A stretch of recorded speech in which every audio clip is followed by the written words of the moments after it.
గంటల ప్రాంతంలో నేను వివిధ కారణాలతోని సమస్యలతోని ఆఫీస్కి వచ్చినటువంటి ప్రజలతోని ముఖాముఖి మాట్లాడుకుంటూ వాళ్ళ సమస్యలు రాసుకుంటూ నా ఛాంబర్లో ఉండగా కరెక్ట్గా 11:25-30 ప్రాంతంలో జై కవిత అంటూ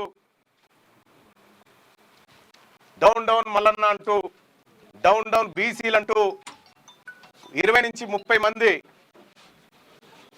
వెలమ వాళ్ళు ఉన్నట్టున్నారు. వాళ్ళు అందులో చాలా మంది ఆధారాలు దొరికినాయి.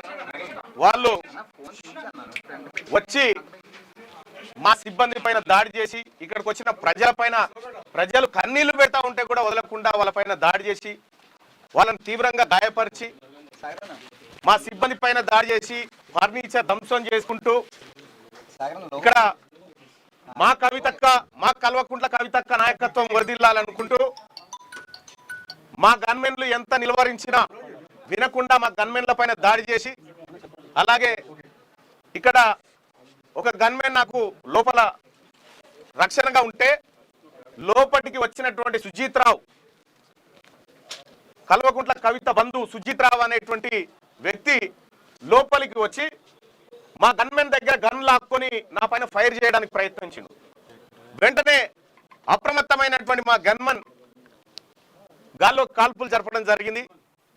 దీంతో భయపడ్డటువంటి వాళ్ళు, అలాగే నాకు రక్షణగా ఉన్నటువంటి మరొక గన్మెన్ శ్రీనివాస్ బయట ఉన్నాడు.